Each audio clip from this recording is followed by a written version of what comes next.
Bismillahirrahmanirrahim. Assalamualaikum warahmatullahi wabarakatuh. Sobat Kembar Sunyi dimanapun berada. Pada kesempatan kali ini kami akan bercerita tentang sebuah kisah kiriman dari Sobat Kembara yang bernama Dani. Sebelum masuk ke ceritanya, untuk teman-teman yang nonton tayangan ini dan belum subscribe, yuk subscribe lebih dulu agar kami lebih bersemangat lagi dalam membuat konten-konten terbaru di Kembara Sunyi. Dan untuk teman-teman yang telah mendukung kami sejauh ini, kami ucapkan terima kasih banyak. Semoga amal kebaikan teman-teman dibalas kebaikan berlipat oleh Allah Subhanahu wa Ta'ala.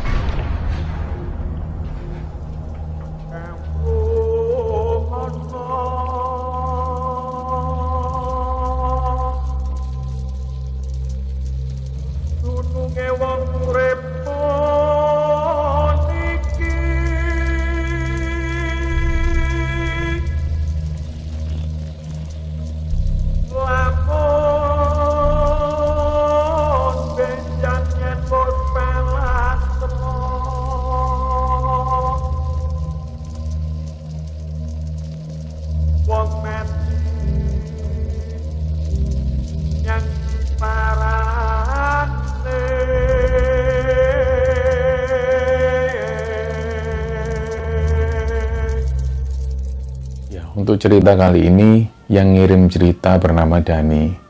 Dani ini asalnya dari Madiun, Jawa Timur. Nah, cerita dimulai ketika di tahun 2012 itu, Dani memutuskan untuk menikah. Jadi awalnya sebelum di tahun 2012 itu, Dani memang menyukai hal-hal yang berbau elektronik.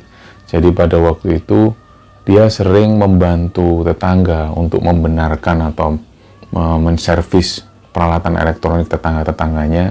Dari situlah di tahun 2012 ke bawah, pada saat Dani masih duduk di bangku sekolah, Dani ini sering dapat job untuk menservis peralatan elektronik tetangganya.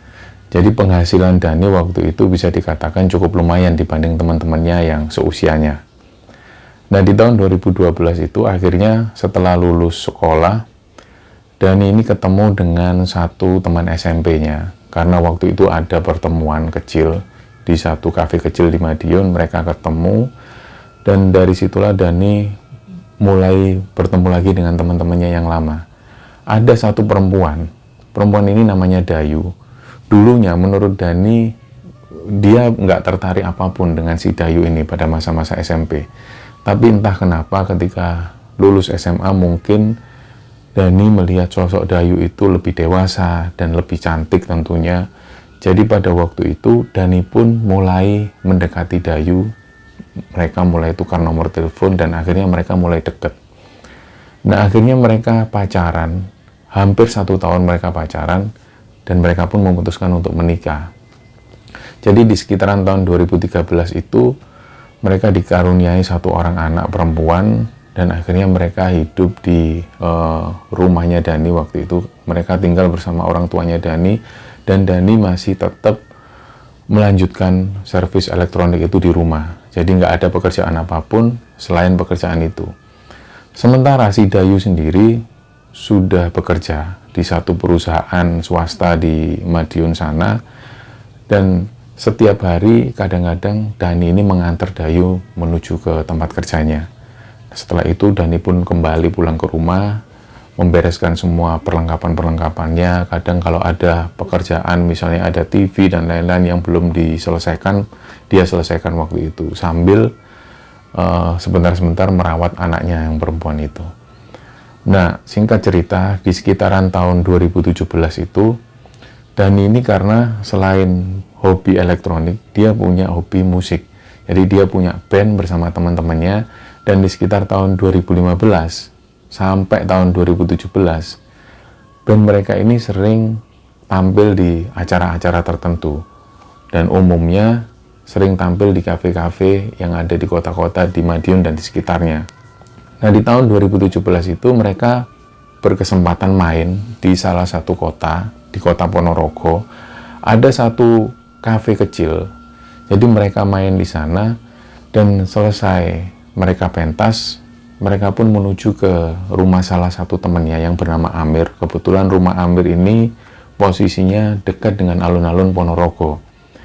Ketika mereka bermalam di sana, Awalnya mereka ngobrol-ngobrol dan mereka pun tertidur. Nah, pada satu malam itu ketika mereka tidur, Dani itu bermimpi, dan mimpi ini seolah-olah nyata. Dia berada di satu persawahan yang luas dan gelap. Tiba-tiba ada satu bangunan besar yang menyala. Bangunan ini megah sekali. Dani pun menghampiri bangunan itu. Dan begitu Dani mendekat, ada tulisan dengan aksara Jawa. Karena pada waktu itu Dani ini sedikit paham tentang aksara Jawa. Jadi tulisan ini bertuliskan Keraton Klambes Ireng. Nah, dari situ Dani ini memandang keraton ini begitu mewahnya. Tapi waktu itu Dani ini sendiri nggak tahu ini keraton apa. Baru pertama kali itu dia melihat Keraton Klambes Ireng, dan keraton ini megah sekali. Nah, singkat cerita, dia pun bangun. Pagi itu dia bangun dan mereka pagi itu jalan-jalan di sekitaran kota Ponorogo. Nah, pada waktu mereka nongkrong, dan ini tanya ke temannya Amir itu, "Mir, semalam itu aku ngimpi.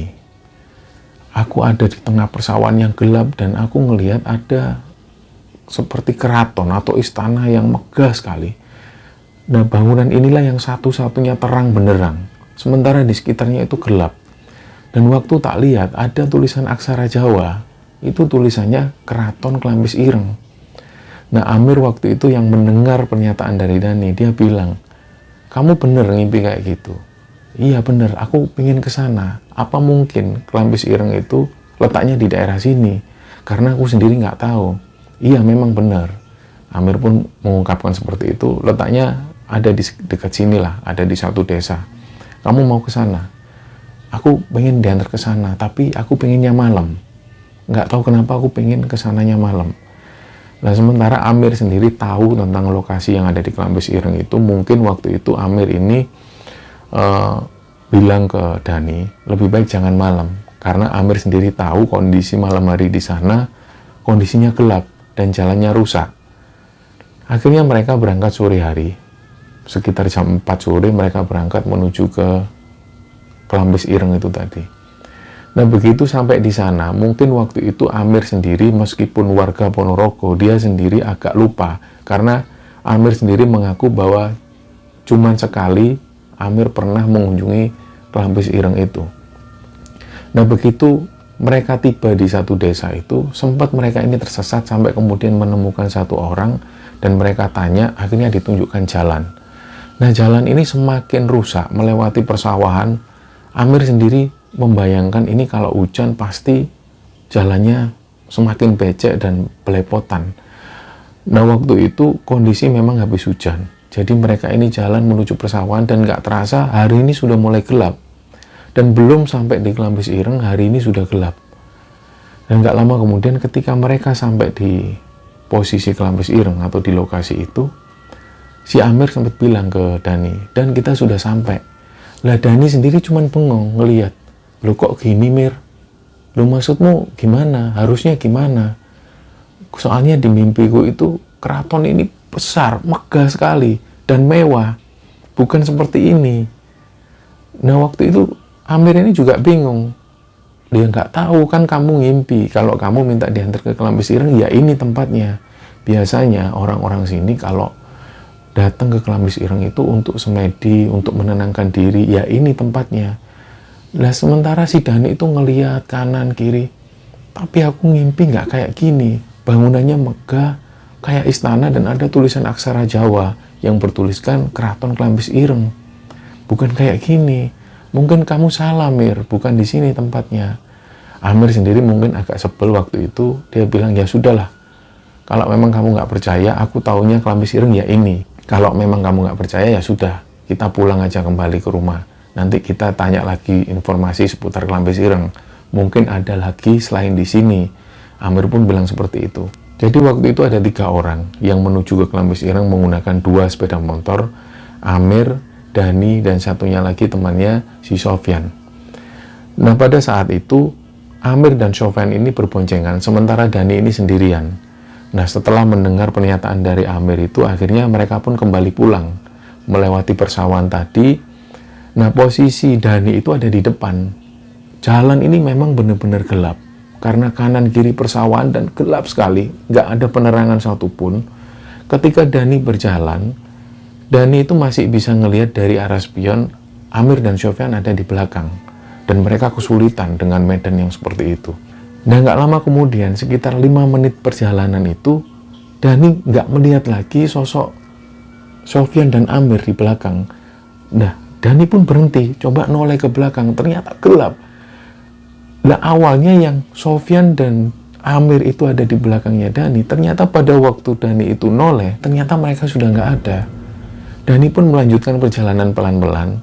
Mungkin mereka masih ada di belakang, menyusul karena jalannya itu terjal, jalannya itu becek dan segala macam.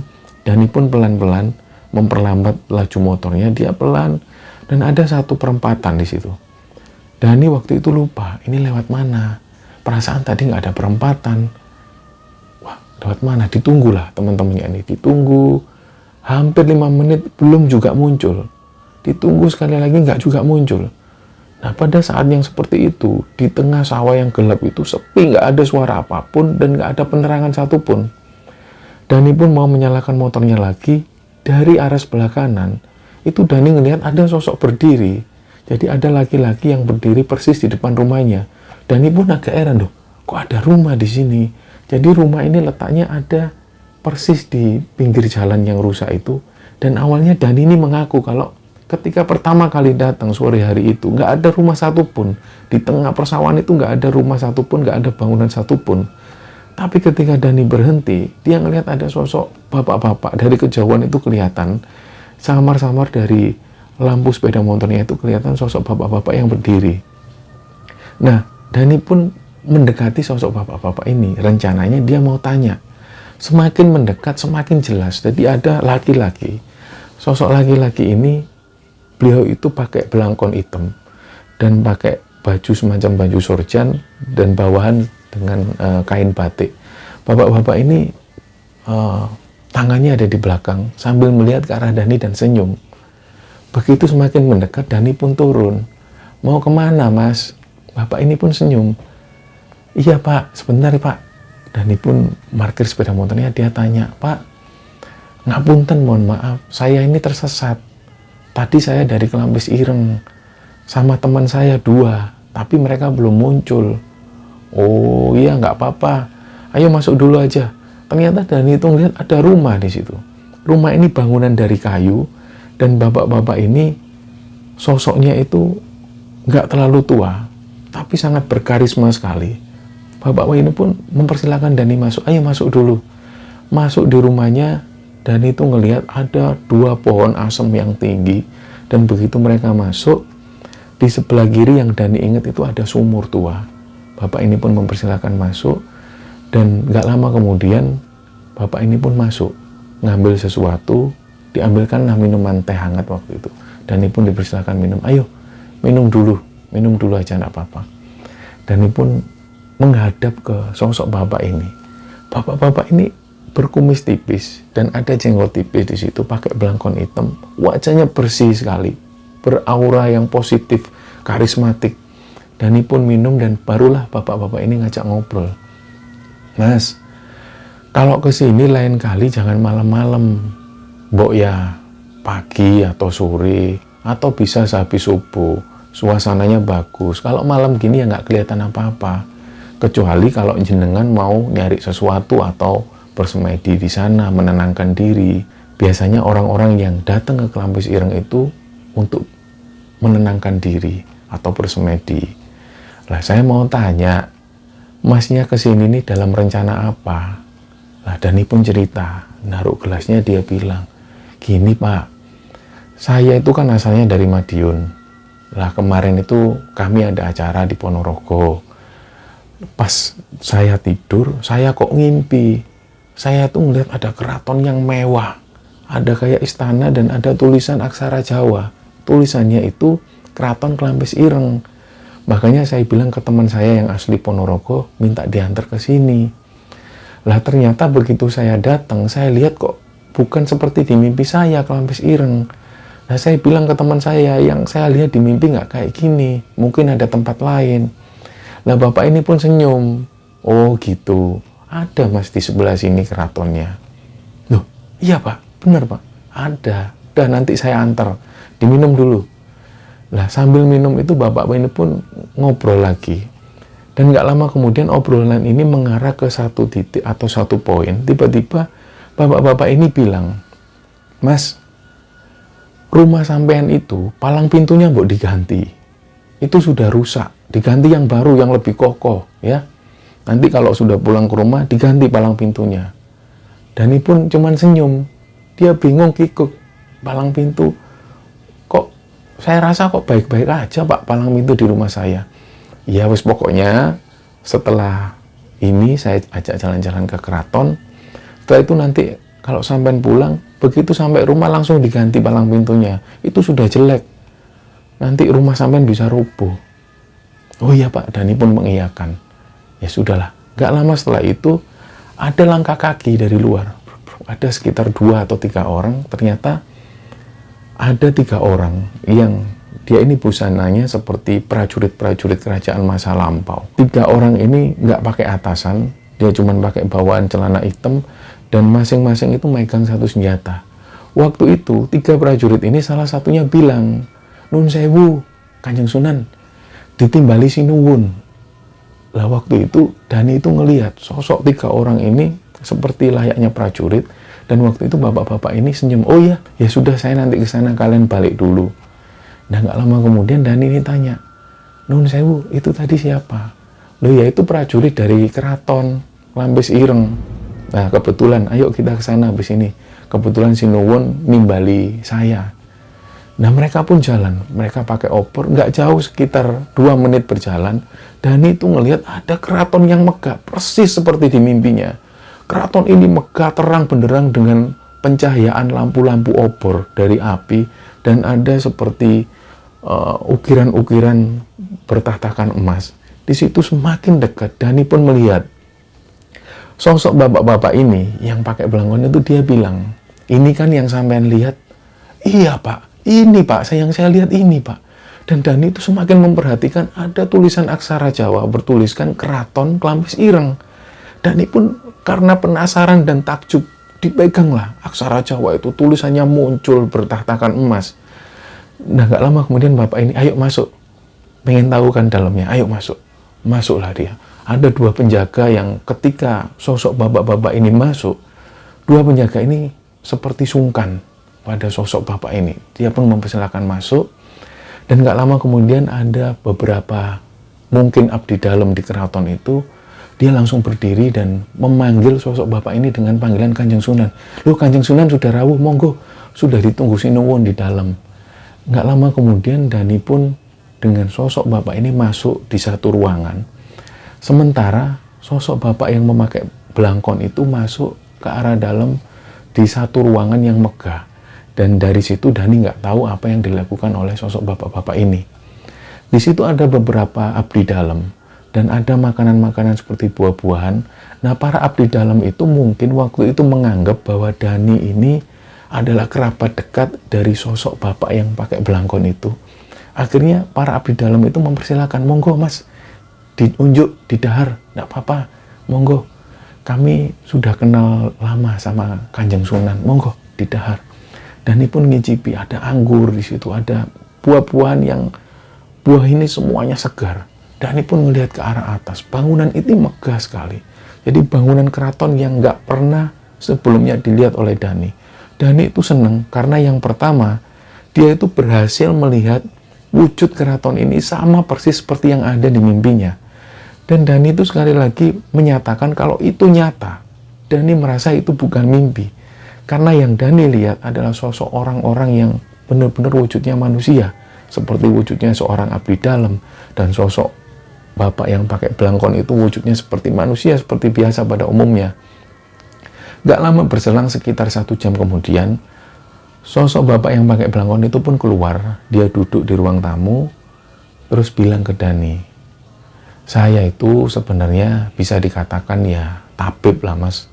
Jadi tadi Sinuwun itu minta saya untuk ditotok punggungnya. Jadi saya biasa untuk melakukan itu pada Sinuwun. Nah, mungkin masnya Kalau memang pengen lama-lama di sini, nggak apa-apa, saya temani. Nah dari situ Dani bilang, enggak Pak, saya sudah senang, saya sudah puas, saya bisa ngelihat bangunan ini sama persis seperti yang ada di mimpi saya. Oh ya sudah kalau gitu, ayo kembali ke rumah saya, pulang. Ya Pak, mereka pun keluar, diantar beberapa abdi dalam, dan kembali ke rumah bapak yang pakai belangkon itu. Lah sesampainya di rumah, setelah sekian lama Dani ngobrol dengan sosok bapak-bapak yang pakai belangkon itu, bapak-bapak ini belum memperkenalkan namanya. Sama sekali belum memperkenalkan namanya siapa. Dan Dani pun waktu itu entah kenapa, entah lupa atau entah larut terbawa suasana dengan sosok bapak-bapak ini, Dani lupa untuk menanyakan namanya. Dan setelah sampai di rumah bapak-bapak itu, bapak-bapak ini pun ngobrol sebentar dengan Dani, dan gak lama kemudian bapak-bapak ini pun mempersilahkan Dani untuk pulang. Mas, ini sudah waktunya sampean pulang. Karena hari ini sudah mulai terang, jadi sampean saya antar ke depan. Nanti sampean tinggal lurus aja ke depan, belok kanan, sudah sampean ketemu jalan. Iya Pak, saya matur nuwun sekali ya Pak. Saya senang bisa ketemu sama jenengan. Ya, saya juga terima kasih. Enggak Pak, serius, saya terima kasih sekali. Karena Bapak yang sudah membawa saya ke Keraton Klampis Ireng, persis seperti di mimpi saya. Ya, ya. Begitu Dani pamit, dia mencium tangan beliau. Dani pun noleh lagi ke arah bapak-bapak ini. Bapak ini pun senyum. Dan gak lama kemudian bapak ini menghampiri Dani, terus megang pundak Dani dan bilang, jangan lupa, begitu sampai di rumah, palang pintunya langsung diganti. Bahaya itu nanti rumah sampean roboh gara-gara palang pintu itu. Iya Pak. Terima kasih Pak. Ya sudah, monggo. Dani pun melanjutkan perjalanan. Nah anehnya, pada saat keluar dari rumah sosok bapak-bapak ini, suasana ini masih gelap. Dan gak lama kemudian, tiba-tiba suasana ini sudah mulai terang. Dani pun kaget karena di depannya itu ada orang-orang yang sudah beraktivitas di sawah. Dani pun menyapa orang-orang itu, Pak, monggo Pak, nggih Mas. Dani pun merasa kalau ini berarti sudah pagi. Gak lama kemudian Dani sampai di satu jalan raya dan langsung menuju ke rumah Amir. Di situ ternyata Amir dan teman-teman ini masih tidur. Dibangunkanlah oleh Dani waktu itu. Wih, bangun. Tidur kamu, udah pagi. Lah begitu Amir dan Sofyan juga teman-temannya bangun. Kamu dari mana Dan? Wah, kamu tuh kemarin ninggal kita, kamu tuh tak cari di mana-mana kok nggak ketemu. Ya kamu yang ninggal aku. Wong aku ada di depan, tak lihat ke belakang kok nggak ada kalian. Loh kamu ini dari mana? Aku kemarin semalam itu jalan-jalan ke Keraton Klampis Ireng, persis seperti yang di mimpiku. Ternyata kalian keliru. Yang kalian maksud Klampis Ireng bukan ada di situ. Aku ketemu ada keraton yang bagus mewah. Itu yang nunjukkan bapak-bapak ganteng, dia pakai belangkon, karismatik sekali. Lah teman-temannya cuman melongo. Wah kamu itu ngimpi, ngelindur kamu itu. Aku nggak bohong, aku itu ketemu sama sosok bapak-bapak yang ganteng dan aku diajak ke satu keraton. Bahkan aku itu ketemu sama abdi dalamnya dan aku sempat ngicipi makanan-makanan dari keraton itu, buah-buahan. Nah teman-temannya kayak mengabaikan lah, kayak seolah nggak percaya. Ya sudahlah Dan, ayo kita cari sarapan yuk.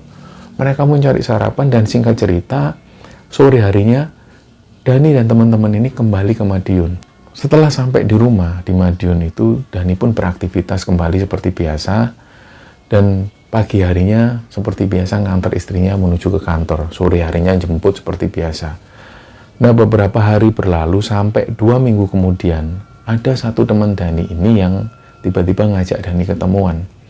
Satu teman Dani ini sahabat Dani dari SMA, yang kebetulan temennya ini satu kerjaan dengan istrinya Dani. Nah mereka pun ketemu di satu tempat. Di situ temannya ini yang namanya Yudi itu cerita ke Dani, Dan gimana kabarmu? Iya alhamdulillah lah ginilah. Lah singkat cerita pembicaraan mereka itu mengarah ke satu pembicaraan penting. Dan ada satu cerita yang mau tak ceritakan ke kamu. Dan aku harap kamu nggak kaget dengan ceritaku ini. Cerita apa sih kok kamu serius banget? Udahlah cerita aja. Enggak Dan, masalahnya ini masalah serius. Aku nggak mau kamu nanti kaget dengan yang tak ceritakan ini. Ya sudah, kamu ceritalah, cerita apa? Lah temennya ini pun cerita si Yudi ini.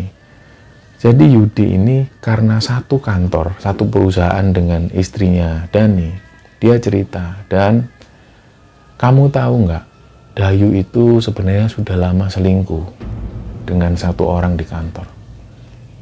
Dani pun diam terus nggak ngomong apapun. Ya sudah, terus lanjutkan. Akhirnya Yudi pun melanjutkan. Jadi orang-orang kantor itu dan sebenarnya sudah tahu tentang ini. Hampir semua orang kantor itu tahu bahwa istrimu itu selingkuh. Nah, ketika kamu nganter istrimu ke kantor dan istrimu mencium tanganmu, ketika istrimu masuk ke kantor, dari situ dia bukan istrimu lagi. Maaf, aku harus bilang sejujurnya karena kamu sahabatku lama ya, Dan. Begitu si Dayu ini masuk ke kantor, dia ke pantry sarapan dengan sosok laki-laki ini. Dan mohon maaf ya, Dan, istrimu ini sudah berlebihan. Dan semua orang kantor itu seolah sudah tahu. Mereka tutup mata tentang itu. Dani pun sempat tanya lagi ke Yudi, kamu pastikan ini benar, berita ini benar nggak? Benar, Dan, nggak hanya aku yang tahu tentang ini. Istrimu selingkuh, semua orang kantor tahu. Dan itu sudah lama, berlangsung hampir bertahun-tahun. Jadi ketika kamu ngantar istrimu ke kantor, ketika istrimu masuk ke kantor, dia ini sudah bukan istrimu. Dia sudah milik laki-laki lain. Dia sudah selingkuh di sana, dan hampir setiap hari setelah makan siang mereka pergi bersama dan kita nggak tahu kemana. Dari situlah Dani masih menyimpan itu dan dia bilang ke Yudi, ya sudah, terima kasih atas informasinya. Tak tampung dulu infomu ini, tak tampung tetap. Aku nggak bisa langsung memutuskan kalau istriku selingkuh. Biarlah aku yang cari tahu sendiri. Nah, setelah itu berhari-hari Dani ini masih bersikap biasa sama istrinya. Istrinya pun juga bersikap biasa, nggak ada satupun yang mencurigakan. Nah, pada satu ketika, satu hari itu, Dani ini berencana untuk membuntuti istrinya. Dia pengen seharian ngeliat apa yang dilakukan istrinya. Begitu diantar ke kantor, istrinya pun masuk. Ditunggulah, Dani nunggu dari warung kopi, dan nggak tahu kenapa sekitar siang hari, istrinya ini keluar sama satu orang laki-laki. Mereka naik mobil, Dani pun buntuti dari belakang. Awalnya dilihat, istrinya ini makan bareng di satu tempat. Dan gak lama kemudian mereka masuk mobil lagi, menuju ke satu penginapan. Disitulah Dani sudah mulai merasa, iya, ini istriku selingkuh. Tapi waktu itu Dani mengungkapkan kalau dia itu tenang. Dia tenang karena seolah merasa, ya sudah, istriku selingkuh, ya sudah, itu pilihannya. Tanpa marah, tanpa ada penggerbekan apapun, ketika istrinya pulang, istrinya langsung diajak, Dek, ayo ke rumah bapak sama ibu. Berangkatlah mereka menuju ke rumah orang tua Dayu. Begitu sampai di sana, Dani pun ngobrol seperti biasa awalnya. Sampai di satu perbincangan, Dani bilang ke bapaknya, Pak, ngapunten, saya mohon maaf. Anak bapak ini, yang namanya Dayu ini, sudah selingkuh dari saya. Dayu pun kaget ngelihat Dani. Kamu ngomong apa, Yang? Sebentar, kamu jangan ngomong dulu. Bapak kalau mau bukti, satu temannya di kantor itu tahu semua kalau Dayu ini selingkuh. Dan Dayu ini sudah lama selingkuh dari saya. Coba ditanya sendiri. Waktu itu Dayu itu wajahnya pucat. Dia seolah kayak dipojokkan dengan situasi semacam itu. Akhirnya Dayu pun diam. Benar, Nak, yang diomongkan suamimu itu benar. Kalau benar, malu Bapak sebagai bapakmu. Malu Bapak sebagai walimu, Nak. Dari situlah mulai mereka ini bertengkar. Si Dayu itu nangis. Karena mungkin dia malu juga dengan situasi yang semacam itu. Dani pun pamit, Pak, saya pamit. Hari ini juga di depan Bapak, saya ceraikan Dayu, istri saya. Mulai hari ini saya talak Dayu, dan saya pamit, saya pulang. Dalam waktu dekat saya urus perceraiannya. Sudah, Bapak nggak usah ngurus apapun, saya yang ngurusi perceraiannya. Jadi mulai hari ini dia bukan istri saya, disaksikan Bapak sendiri. Dani pun pulang kembali ke rumah, dia bilang ke orang tuanya tentang peristiwa itu. Akhirnya nggak berapa lama kemudian diuruslah perceraian itu. Karena ada satu teman Dani yang kebetulan pengacara, diurus dan nggak lama kemudian, nggak sampai 1 bulan, surat cerai ini pun keluar. Dani pun mulai beraktivitas seperti biasa. Dan waktu itu anaknya Dani ini ikut bersama Dani karena diasuh oleh orang tuanya Dani. Pada satu malam, Dani itu merenung. Dia merenungkan kembali. dia tiba-tiba ingat kata-kata dari bapak-bapak yang pakai belangkon ketika ada di Kelamis Ireng itu. Bapak-bapak itu sempat bilang, "Mas, ketika sampai rumah, palang pintu sampean itu minta tolong diganti." Dari situlah Dani ini langsung matikan rokoknya. Dia langsung istighfar, astagfirullahaladzim. Maksudnya bapak-bapak itu palang pintu ini adalah istriku. Istriku ini sudah rusak dan disuruh ganti. Karena palang pintu ini pintu masuk untuk menuju ke rumah. Kalau palang pintunya buruk, maka rumahnya akan buruk. Disitulah Dani ini mikir, kenapa aku nggak bisa menafsirkan itu? Kenapa baru setelah sekian lama baru aku bisa menafsirkan? Kenapa ketika semua orang sudah berkata bahwa istriku selingkuh, aku baru bisa menafsirkan tentang perkataan dari bapak-bapak itu? Disitulah Dani ini semakin yakin palang pintu yang harus diganti itu adalah istrinya yang bejat itu yang harus diganti. Nah dari situ Dani mulai merenung, berarti palang pintu ini yang rusak ini sudah tak lepas. Sekarang saatnya aku cari palang pintu lagi yang lebih bagus, yang lebih kokoh, supaya bangunan rumahku ini bisa tetap kokoh berdiri. Setelah perceraiannya itu, Dani ini semakin fokus ngurusi anaknya. Dia semakin mengembangkan bisnisnya untuk servis elektronik itu, dan Dani ini lebih menikmati hidupnya. Yang awalnya ketika Dani ngeband bersama teman-temannya itu, istrinya ini sering ngomel. Tapi ketika perceraian itu selesai, Dani pun lebih enjoy. Dia lebih sering nongkrong bersama teman-temannya. Dia sering banget ngeband kemana-mana, meskipun jaraknya jauh, Dani pun berangkat. Setelah 1 tahun berjalan itu, Dani ini kenal dengan satu perempuan. Nah, ketika perempuan ini dibawa pulang ke rumah oleh Dani, dikenalkan dengan orang tuanya, ternyata ketika mereka ngobrol, bapaknya Dani ini sempat tanya ke satu perempuan ini, "Loh, rumahnya di mana?" "Saya di daerah sana, Pak, di daerah timur masjid." "Loh, di situ saya punya teman, punya sahabat lama." "Oh ya, siapa, Pak?" "Pak Gofur." "Loh, Pak Gofur itu ayah saya." Nah, dari situlah Dani ini kaget. "Loh, Masya Allah, kok kebetulan kamu itu anaknya sahabatku sendiri." Dari situlah nggak lama kemudian mereka ini nikah. Nah, sampai hari ini pun Dani kemudian dikaruniai 1 anak lagi. Dan yang lebih disalutkan oleh Dani, sosok perempuan ini ngayomi dengan anaknya, meskipun anak yang pertama ini bukan anaknya sendiri, meskipun anak tiri, istrinya yang baru itu bisa mengayomi anaknya Dani.